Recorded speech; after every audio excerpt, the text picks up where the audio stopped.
No, I haven't sent her any recent pictures anyway. Some from a couple years ago, but, since the chemical plant explosion, I'm not gonna... Oh, okay. Talk about it later. Let's get into this.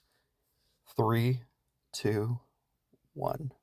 Hey kids, welcome back to another exciting episode of No Subs, No Dubs. I'm your host, Casey Kidd, the Kamikaze Kid, and if you don't know what this show is about, this show is where I, Casey, your podcast host of the evening, unless you're listening in the morning, then what would that be?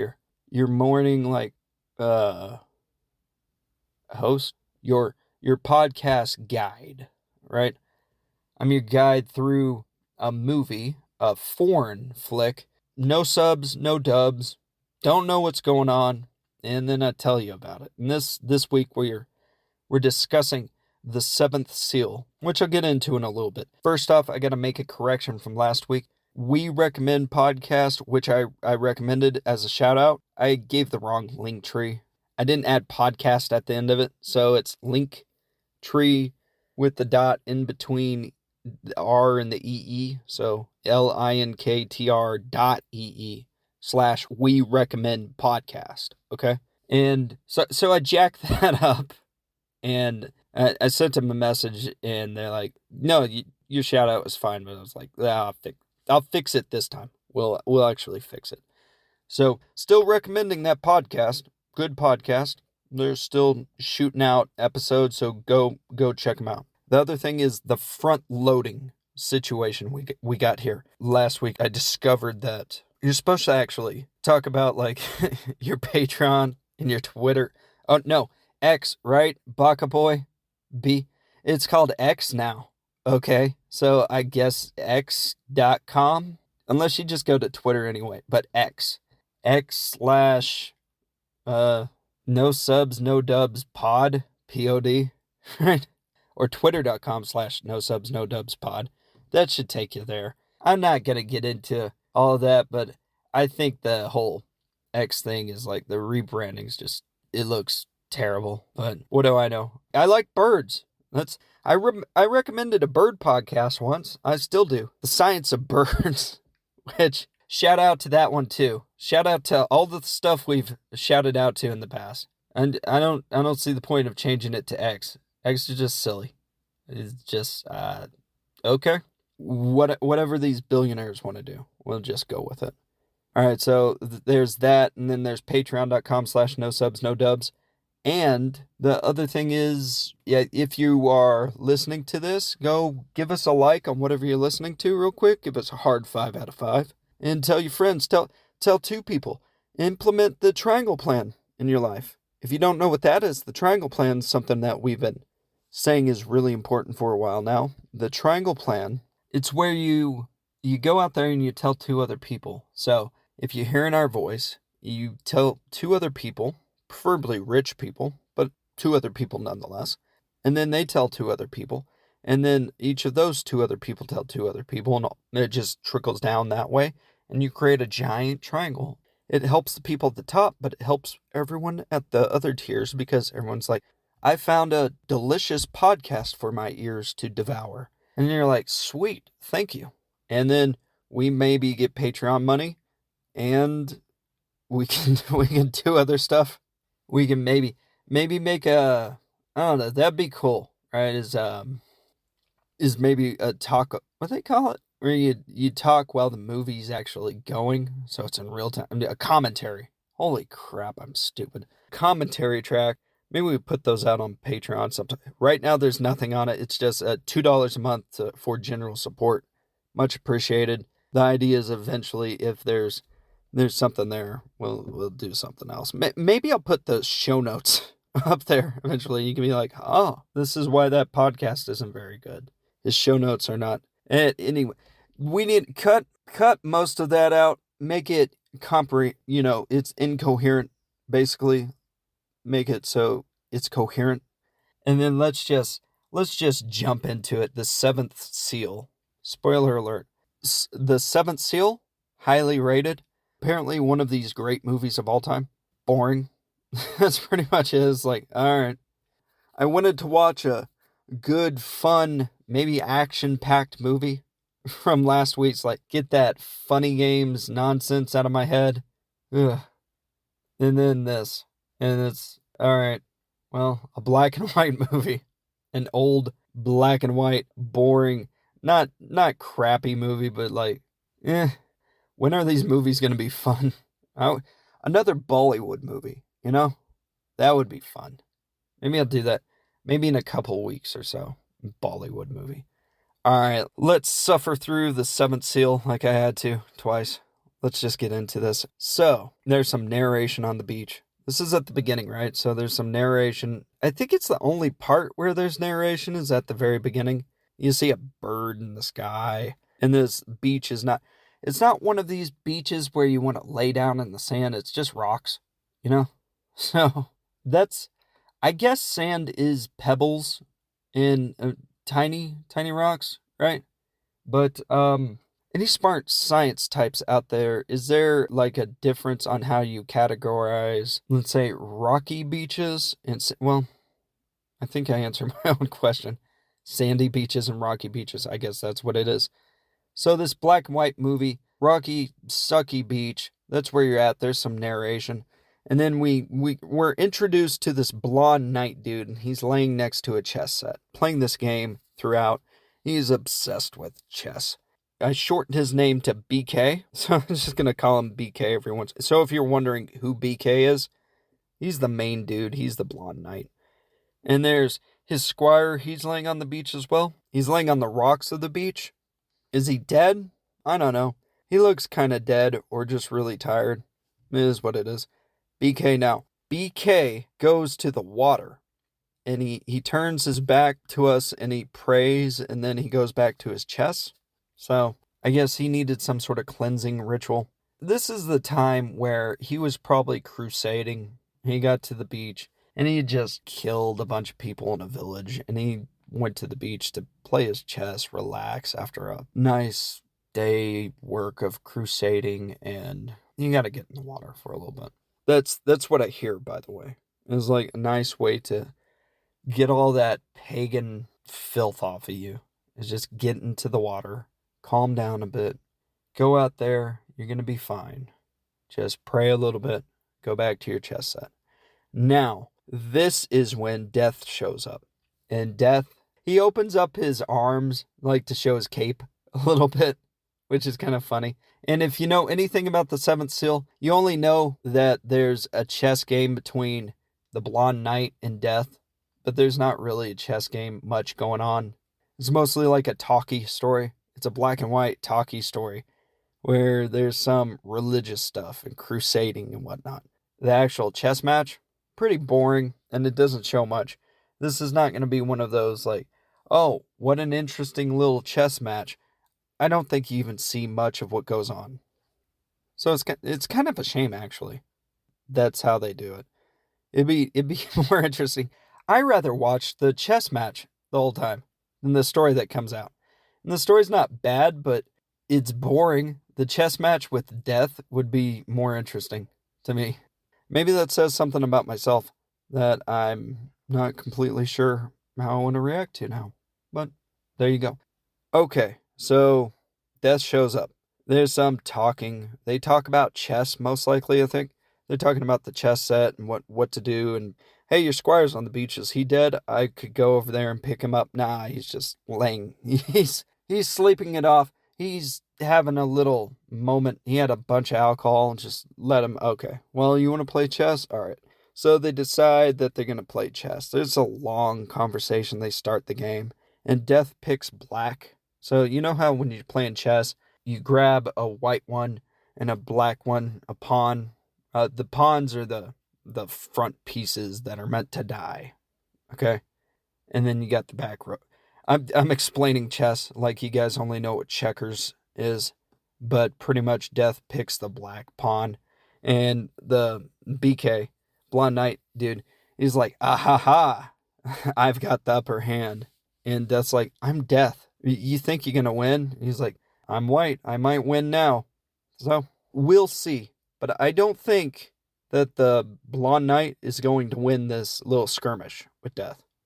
I just don't think it's going to happen. He might prolong, his visit with Death, but I don't think he's going to ultimately win against Death. And I've seen the movie, so he doesn't. He just doesn't. So there you go. So Death picks black. Like a noob. How could you do that? It's pretty obvious which one he probably put it in. You just saw him. But you picked black. Okay. Then it seems like there's this flashback thing with the Blonde Knight waking up his squire, and then they leave on horseback because they're on a mission from God. They're on a mission from God. And the squire, they're on a horseback, and the squire's singing because they didn't have radio back then. So you tell your squire, like, hey, sing the hits, and that's what you do. So there's a bit of singing throughout this movie, and he's one of the singers. There's some more talking. They stop at a body. This is when the squire steps off of his horse, and he goes over to see the body, and it's pretty creepy. Like, the eyes are all out of the body. It's a mask, clearly, but since it's in black and white, you can't see it so much. Then it's like a mat or like some sort of plaster thing. So it looks pretty good, all decomposed. There's no eyes and everything. And plus there's this dog there next to the body. Like, the dog's sitting down like, my owner's dead. And I've been here this whole time, and that body's decomposing. And they see the dog, and they're like, bye, dog. And they get back on their horses, and they just leave. Huh. Okay. And we don't see the dog again, so the dog story is his owner died, and he sits there, probably waits and dies there as well. So that's pretty depressing. So Death probably picked up the guy after the decomposed body. He's probably not far behind, and was like, I'm going to grab this body real quick. Hey, dog, come with me. And then Death's dog. Now you have a sitcom, Death's dog. That could be doing pretty well. All right. Let's move on from Death's dog. And this is where BK and his squire, they ride away and they talk about the dog for a little bit, and they pass by this wagon. And in the wagon, there's this performer group, a guy and a girl who have a kid. So they're a family and some other dude who's there. And they're all sleeping in this wagon. And the one guy, who I'm going to call Old Jester, he wakes up, he's smacking at a mosquito or something, and he gets out of his wagon and he goes, talks to a horse for a little bit, and then he kind of juggles, but it's not really juggling because it's like with two balls. So I don't know if I would count that as juggling. It's like throwing something up in there and then quickly tossing it to your other hand and throwing. I think you got to have 3 balls at least, or if you do it with 2 chainsaws maybe, but balls, I think 2 isn't right. If you're doing 2 chainsaws or 2 like swords or something, then I would consider that juggling. But if it's 2 balls, that's not really juggling.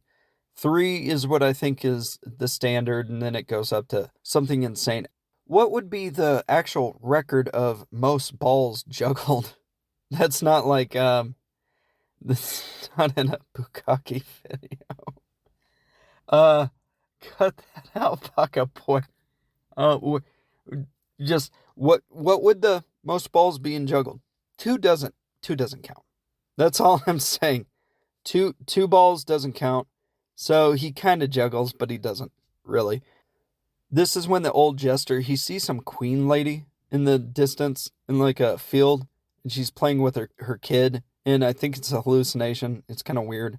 I was like, okay, there's a lady with her kid in the field, and she's dressed up as, she's almost looks like she'd be a queen in a chess set, but she's definitely some sort of queen in there in the field, and he smiles.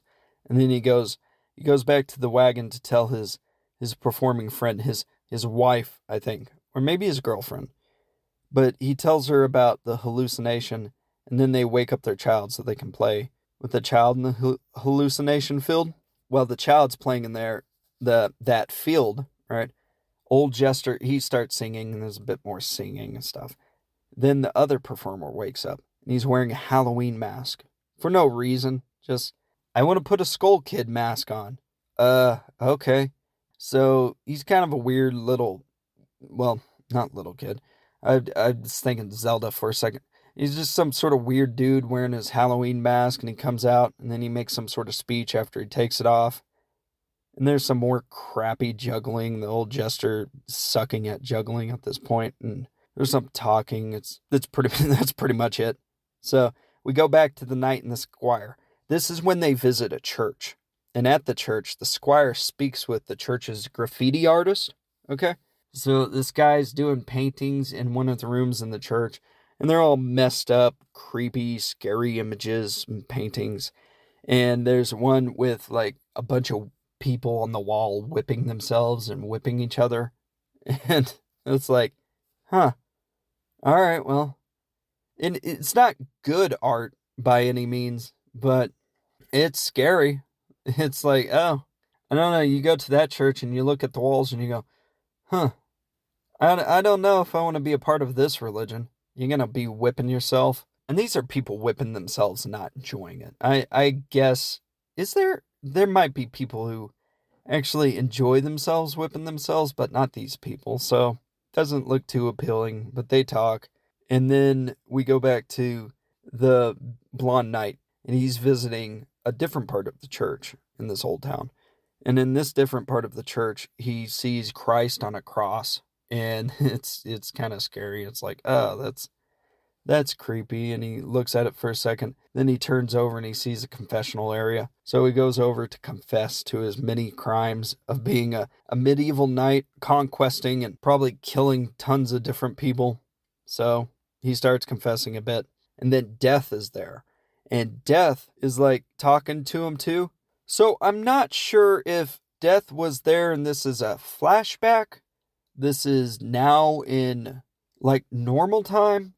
Or if Death is just kind of watching over the shoulder and seeing like, okay, you're confessing to stuff. And Death is obsessed with this guy. Or that BK is like seeing Death everywhere, even in the confessional booth. And it's kind of interesting. And it gets all emotionally intense for a little bit when BK is all upset. And then there's this weird thing where the blonde knight is looking at his hand through it. And he's talking, there's some talking back and forth, but BK is admiring his own hand for a bit, for a little too long, where you're like, huh, you really like that right hand of yours. Okay, well, that's probably the hand that required him to do the most confessing. So he kept looking at it, being like, I don't like confessing, but I love sinning with his hand. So maybe that's why he was admiring his hand. I don't know. Or is his killing hand? And he's like, I have to confess, but I must confess, you've done some good work in the killing fields. So there's that. And then it goes back to the squire and the graffiti artist talking, and they joke a bit about religion. They're kind of laughing about it. And then the squire, he's made a crappy piece of art. And this is when the blonde knight comes by and he grabs it and he's like, we're going. I don't like your art. And the squire's all upset. He's like, all right, let's go. And then outside of that part of the church where they were painting, they leave that area and they see a bunch of people just wandering around doing stuff, right? And some guy talking and showing a bowl of, I don't know, some sort of weird plaster crap that he's making. It doesn't look pleasant. And there's this blonde woman. She's all tied up to a wood pole. She's getting this BDSM treatment. She's probably like a heretic at this time. She's getting tortured and everything.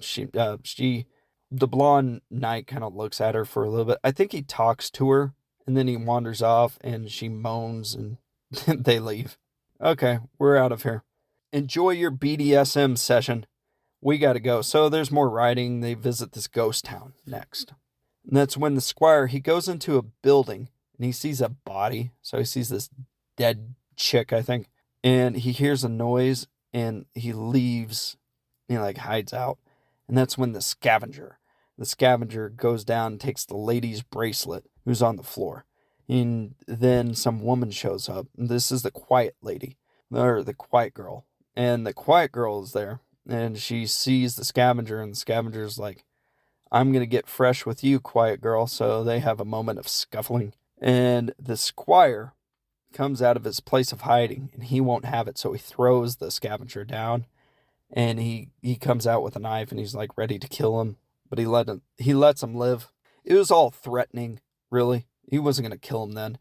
And then he takes the new girl outside. He takes the quiet girl, and they go outside. And then the squire gets a little fresh. He starts like wanting to kiss her and stuff. But he strikes out, and he gets really angry and talks to her a little bit about it. And he's like, "I white knighted for you earlier, and I don't even get a kiss. You don't know what that squire was willing to steal, do you? You're coming with me." So they take her with them, and she agrees to go. And it's like, okay. Well, she's now with them now, I guess. That's kind of how it was back then. You save some chick, and then you try to get fresh with them, and then they refuse, you get mad, so you're like, "You're my property." And they're like, "Okay." But she didn't say anything. She was just quiet the whole time. After all that, we cut to a different town where there's the performers, remember? The performer family and the Halloween masked dude. They're doing a show, and they're performing. And there's this blonde lady who ends up liking one of the performers. Spoiler alert, it's the Halloween dude. So she makes some googly eyes at him while they're performing. The performance is just terrible. There's dancing to a flute music, dancing, and it's not very good. So a soldier, he throws something and it hits the Halloween man. It hits that masked dude. And the masked dude, he gets all mad, so he storms off and goes back to the wagon. And then the two other people are like, "Well, we got to perform something." So they perform a lute/drum song. Like, I think the guy's playing the lute, the old jester's playing the lute, and his lady's playing the drums, and they're singing. And it sounds like a bunch of animal noises. Like the cat goes meow, meow, meow, something like that. Because I think they meow for a bit and bark, and it's just god awful. It's not good. And then in the back, the Halloween man, he's getting all cleaned up and everything. He's taking off his performance gear, and he sees the blonde lady. The blonde lady, who was googly-eyed lady, she was making eyes, and she goes out to the back, and she sees him, and no shit, she bends over, and she shows a little bit of ankle a couple of times at him, and I'm like, huh, oh, ankle. All right, this is getting sexy in here. And he's like, "Oh my God, she gave me the ankle." Then she sits down for a picnic and eats some chicken in front of him. And she does it all sensual and sexily. And so he slinks over there and he starts kissing up on her arm. He goes for it, and they really go for it. And then they start banging in the bushes, as it was called back then. Well, what he doesn't know is this lady's taken. She's got this hammer dude. This guy always carries his sledgehammer. This isn't good for the Halloween man. But he doesn't know this at this point. He's just getting in his snuggling in the bushes.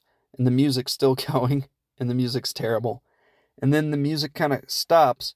The performers stop. And a bunch of Christians ruin the mood of the situation with their parade, and the music's gone, and they're all chanting, walking through the streets. As the Christians are like, "We're going to parade around." And they start flailing themselves and they start hitting themselves, right?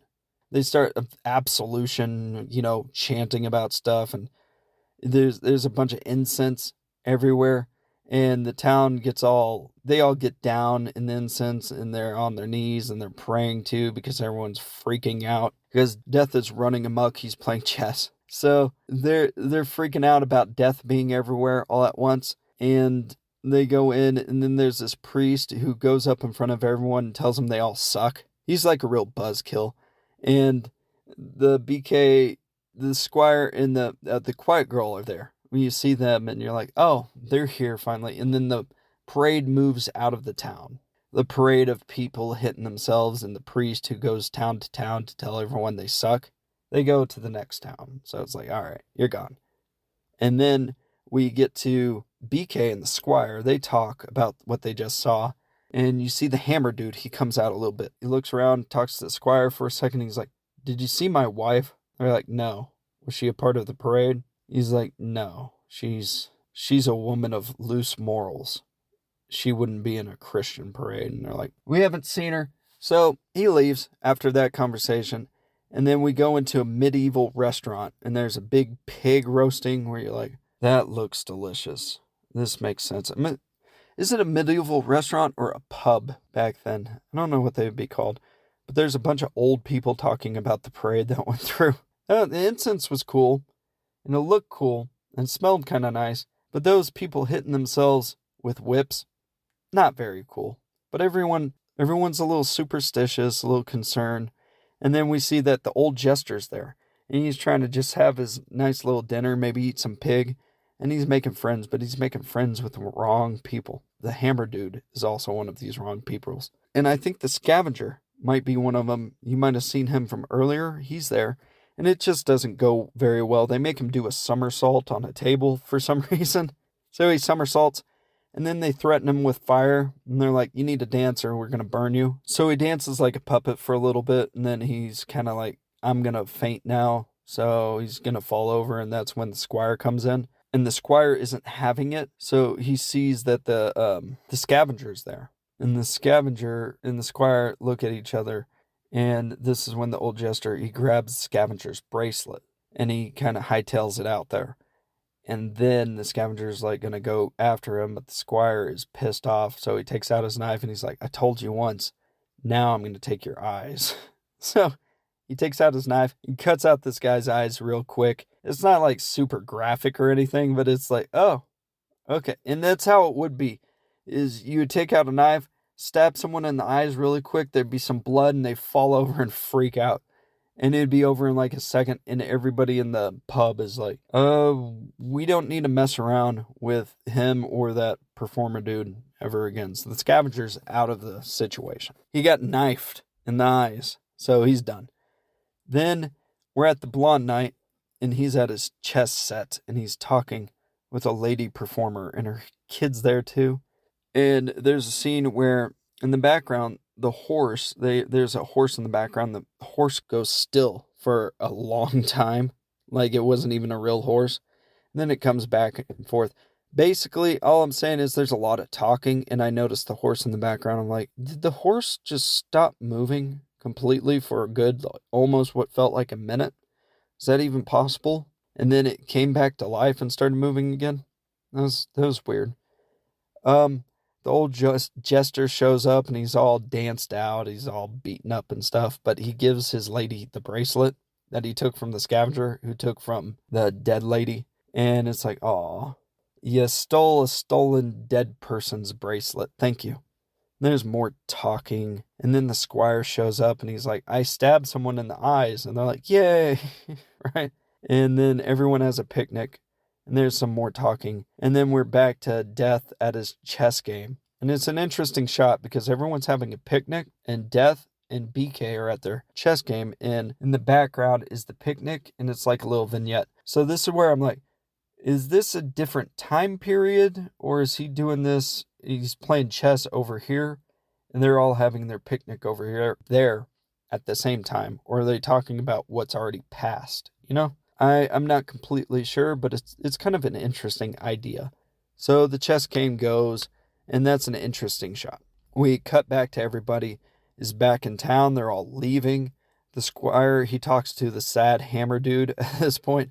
You know, the blonde chick who cheated on her husband. The husband's all sad, and he's got a hammer, and he's blubbering. And then the group, after this, which is now BK, the squire, the performers, they're all together. They leave town, and Mr. Hammer, he's following, and he sees the Halloween mask guy who was making it with his wife, and he chases Mr. Halloween mask. And there's a confrontation scene at the wagons, and is a bunch of talking back and forth. Mr. Hammer's like, I'm going to hammer you, dude, for taking my wife. And she's like, don't do that. I love you. I'm sorry. It was a mistake. And then they kind of make up.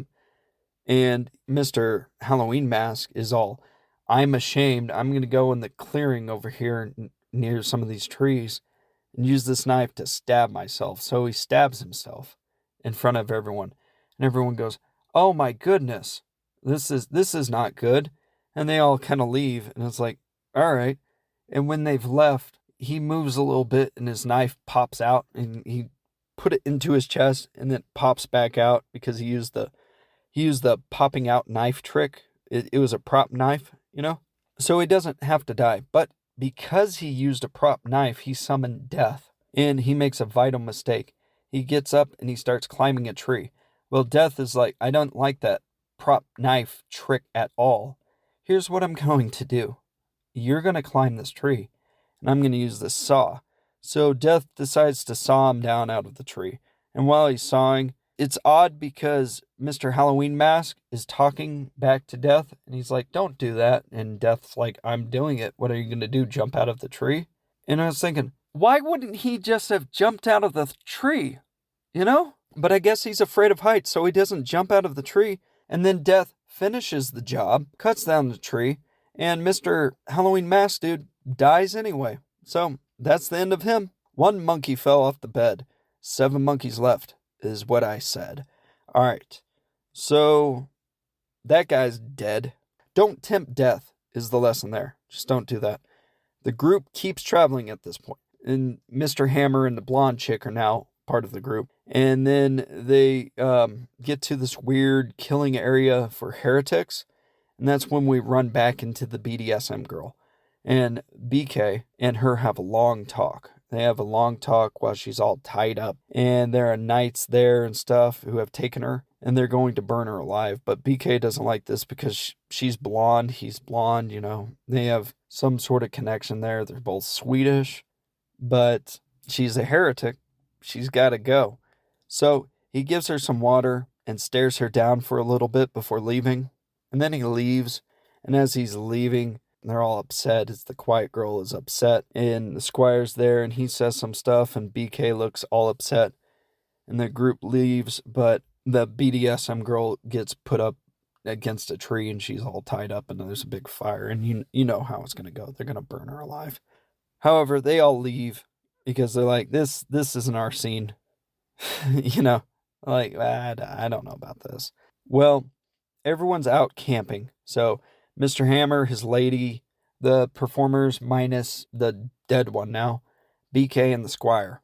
And they're out there all camping. And they see in a field this guy whose muscles are going all funky. He runs through this field and he starts falling over. He starts zombieing it up, honestly. And it's not good. And it's a warning of like, hey, there's a zombie virus going on. And everyone's a little concerned.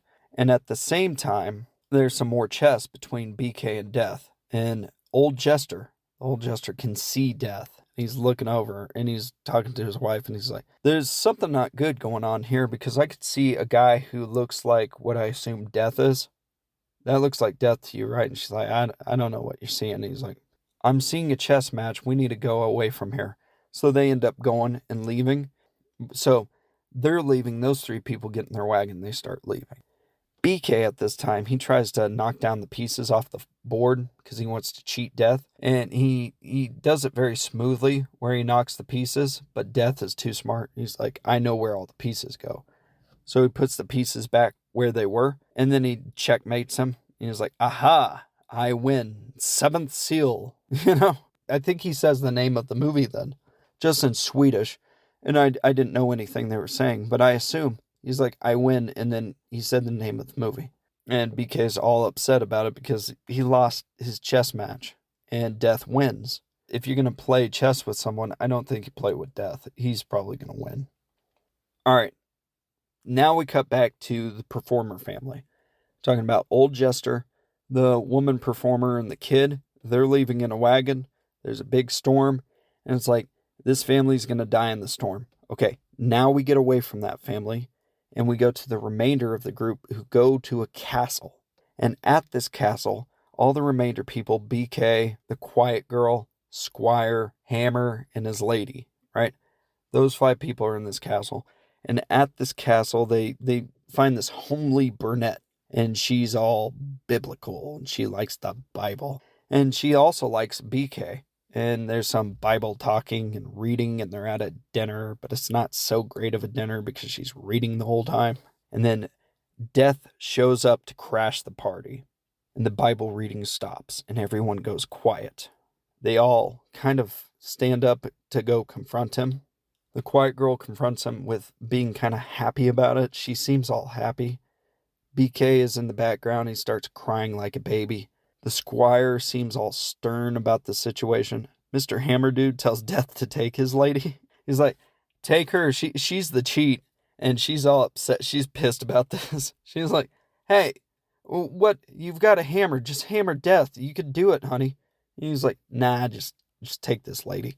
And then the homely chick, she seems bored with the whole situation. The new chick, the brunette, she's kind of bored.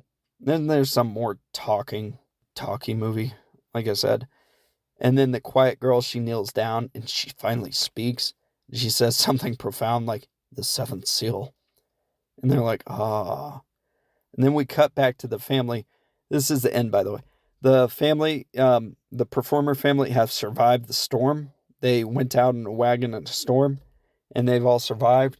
And the old jester at this point, he looks up and he sees a ridgeline and they're at like the beach, the rock beach. And on the ridgeline is the group that went to the castle and they're all enslaved by Death. They're all in BDSM. Why do I keep saying that? Is it that, or they're all tied up together in a line and they're following Death to hell, I guess. And that's basically it. Music, Finn. The end. That's the entire movie. Hopefully you can cut this down, Baka Boy. Make this a little bit more digestible. Yeah, boring. Unless you found that interesting. That was kind of hard to put some levity in. I was dreading it because I watched it. I was like, oh no, another black and white movie. And not very action-packed, and it's a talky movie too. This is going to be another 8.5 situation where no one listens. Which, if you want to, maybe listen to 8.5. Or go watch that movie and then listen to it. I don't think, Baka Boy, I don't think these old classic movies are very popular anymore. Or very good, to the most part. I think 8.5 was better. This one, yeah, I'd rather watch this than Funny Games, so I'd give it a hard 3, I guess.